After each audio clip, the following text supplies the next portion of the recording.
Hola, yo soy Mustak y vamos a comenzar hablando de la atresia tricuspidia. Ahora, ¿de qué se trata? Es una ausencia de válvula tricuspidia. Esto quiere decir que no existe flujo sanguíneo entre la aurícula y el ventrículo derecho. Ahora, los pacientes solo sobreviven si es que presentan comunicación interauricular e interventricular. Como parte de la epidemiología, tenemos que la prevalencia es de 0.2 a 1.2 sobre 10.000 partos vivos en los Estados Unidos. Es el tercer defecto congénito cardíaco sinótico más común. Vamos a la parte de la fisiopatología. La atresia se acompaña de una hipoplasia del ventrículo derecho con una dilatación de lo que sería la aurícula derecha porque existe una sobrecarga de volumen.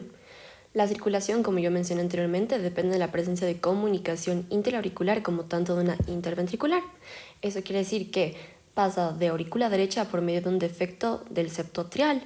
Se genera un shunt por la mezcla de la sangre desoxigenada con la oxigenada de la aurícula izquierda y se genera la cianosis. La sangre solo puede llegar al ventrículo derecho y al sistema pulmonar por un defecto en el septo ventricular.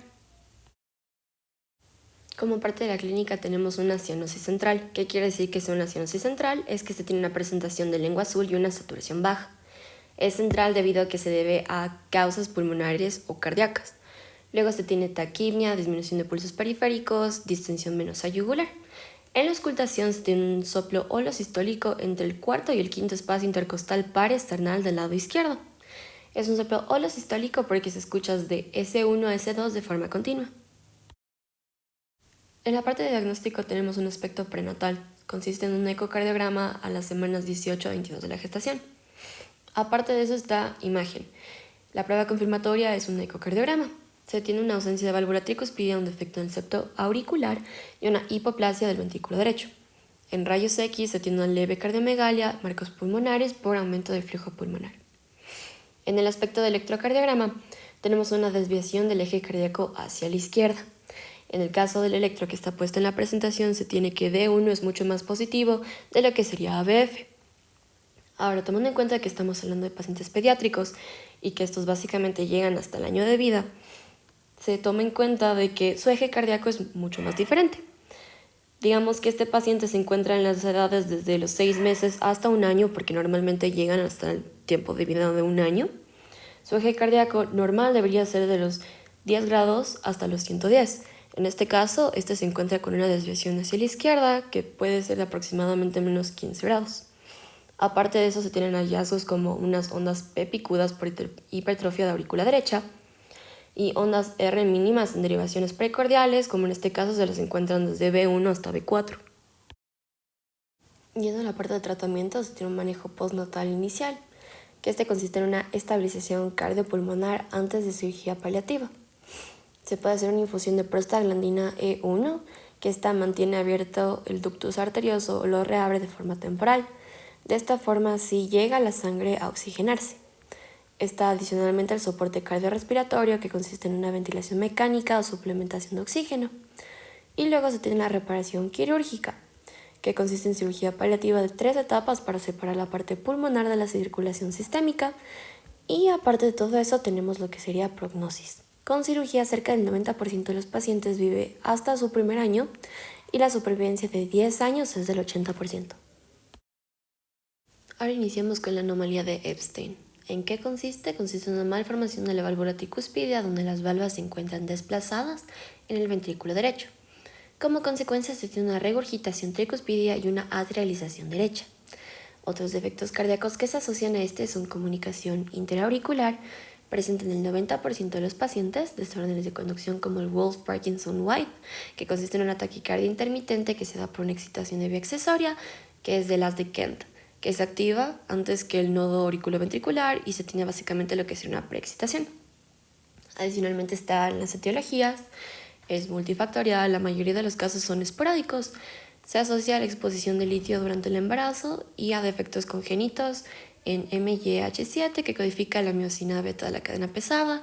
La etiología más importante a mencionar y la más característica sería la exposición al litio durante el embarazo. Iniciando con la parte de la fisiopatología, se da básicamente por una delaminación incompleta. Esto quiere decir que hay una falla en la separación del tejido de la válvula del miocardio durante el desarrollo de la válvula. Esto lleva a el cierre incompleto de la válvula tricuspidia y hay una reducción del volumen del ventrículo derecho. Se genera de esta forma una regurgitación tricuspidia que lleva una dilatación de la aurícula derecha, que puede llevar a una falla cardíaca derecha.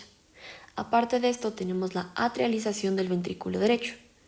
Se genera una función reducida del ventrículo, una contracción sistólica insuficiente que genera una atresia funcional de la válvula pulmonar. Es por esto que lleva a haber una caída de flujo pulmonar y se genera lo que sería una hipoperfusión sistémica, disnea y fatiga. Luego tenemos un abombamiento de la valva anterior que va hacia el ventrículo derecho.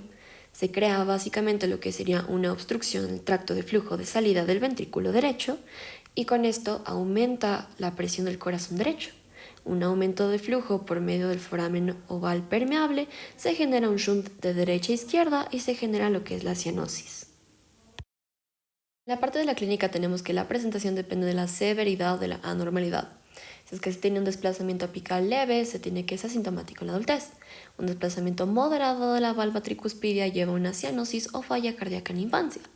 Si se tiene un desplazamiento severo, hay una falla cardíaca fetal que puede llevar hasta la muerte. En la presentación en niños y neonatos, normalmente se encuentra una cianosis, cardiomegalia severa y una falla cardíaca. Aparte está el distrés respiratorio. Presentación en adolescentes y en adultos, se tiene una arritmia como de Wolff-Parkinson-White, disnea, fatiga, palpitaciones y muerte súbita. En la auscultación se tiene un S1 fuerte. También está lo que es llamado como un split del S1, que es la válvula tricuspidia, se cierra después de la válvula mitral. Se tiene un soplo holosistólico entre el cuarto y el quinto espacio intercostal, par esternal del lado izquierdo. En la parte del diagnóstico tenemos el apartado prenatal. Se realiza un ecocardiograma fetal. En la imagen, la prueba confirmatoria sería un ecocardiograma. Se vería un crecimiento del corazón derecho y una regurgitación tricuspidia. Si se realizan exámenes de tipo rayos X, se encontraría una cardiomegalia que va desde moderada hacia severa y una dilatación de la aurícula derecha. En una resonancia magnética se encontraría el desplazamiento apical del septo y de valva tricuspidia posterior. Yéndonos hacia la parte del electrocardiograma, se encontrarían ondas P altas y anchas, un bloqueo auriculoventricular de primer grado y una desviación del eje cardíaco hacia la derecha. Esto sería el opuesto de lo que tuvimos en lo que yo presenté anteriormente.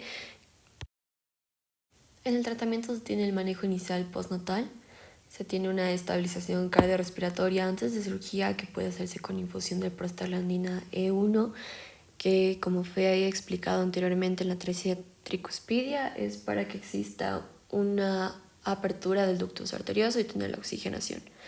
De igual forma se podría dar prostaglandina E1 o se puede dar igual óxido nítrico inhalado. En la reparación quirúrgica se tiene como objetivo crear un shunt sistémico pulmonar, una reparación de la válvula y reconstrucción del ventrículo derecho. Se tienen consideraciones por edades. En neonatos infantes se debe evitar en la infancia y postergar lo más posible. En niños y adultos se recomienda si es que hay falla cardíaca concomitante o una disfunción progresiva del ventrículo derecho. En el caso de arritmias, se realiza una ablación con catéter de la vía anómala. Y en la parte de prognosis tenemos que variar de acuerdo con la severidad de la enfermedad, pero alrededor del 30% de los pacientes mueren en el primer año de vida.